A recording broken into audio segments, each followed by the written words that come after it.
Well, good morning, folks.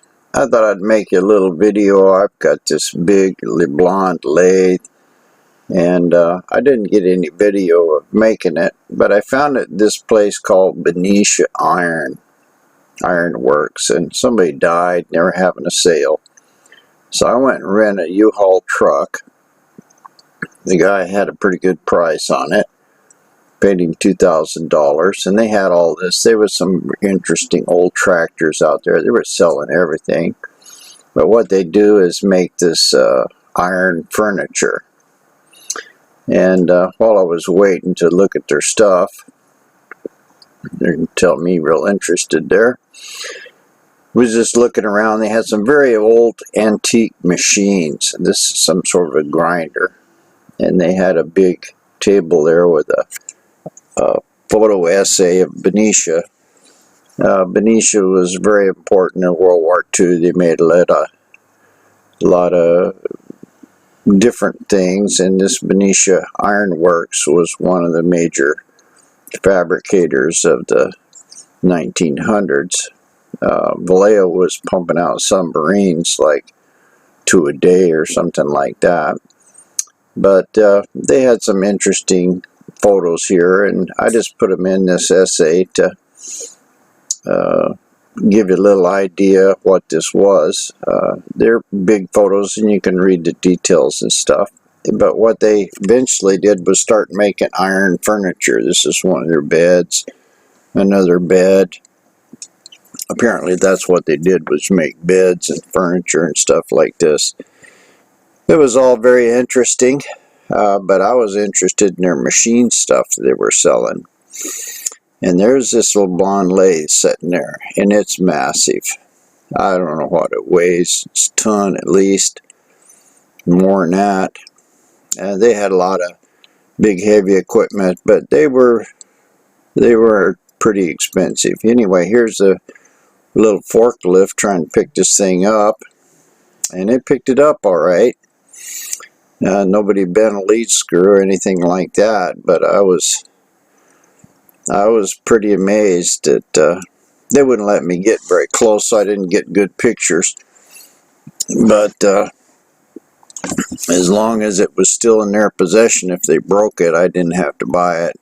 Once it was in the truck, it was my deal. So they couldn't get it in, so we finally hooked some cables around it and got it into the truck. This is my friend Joe here helping me. And there it is mounted in the truck, and man, it sunk that truck down, I'm telling you. And we got it to the house, and I went and rented another forklift. And here's Joe. We're going to try to get it out. And we got it out of the truck okay, but it had been raining. The ground was kind of soft, and it just buried it. I'm moving my motorcycle there. The 89 VMAX. I just sold it the other day. It was a beautiful bike I restored. And here we are, just barely got it on the end of the forks. I'm trying to put it into this shed I built. You'll see a little bit more of the shed here in a minute. Try to put it in one at a time. We got one end in it, and that was as far as we could go with a forklift.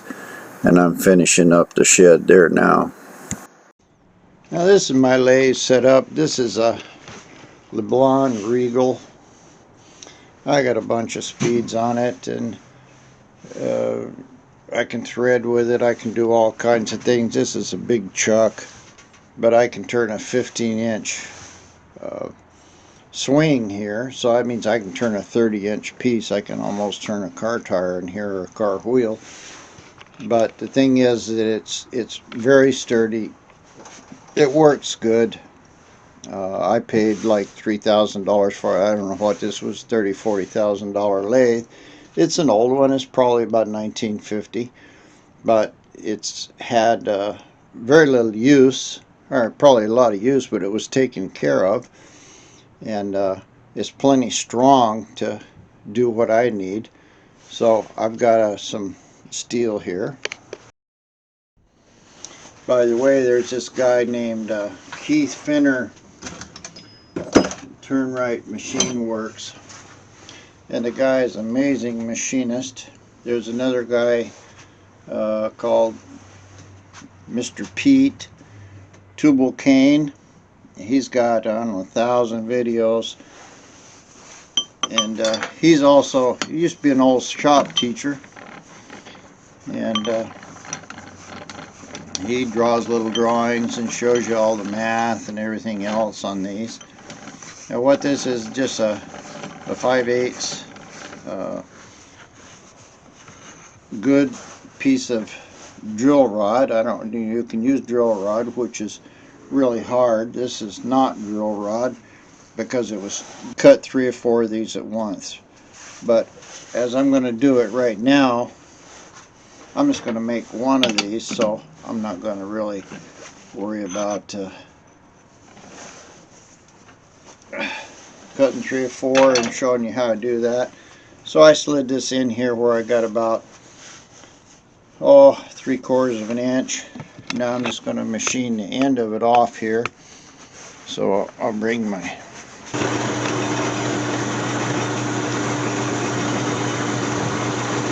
alright. I've got it where it's almost touching. I'm just bringing it into touch. I'm going to bring it back a little. I'll just bump it in a bit, and I'm just running my cross feed slide in here. Only thing, alright, and let's see how close I got. Yeah, see, I'm 2/1000ths under, 3/1000ths under, so that's good enough. Now at this point, I'm going to go ahead and drill a hole in the end of it, and I'll show you how I do that. This is a pretty good size center drill. I'm just going to bring it in, lock it down here, and I'll just feed this in. And all I'm really doing is just running that center drill in there to start me a pilot hole. Yeah, put a little more oil on it. I could probably speed it up a little more too. Yeah, now it's cutting good.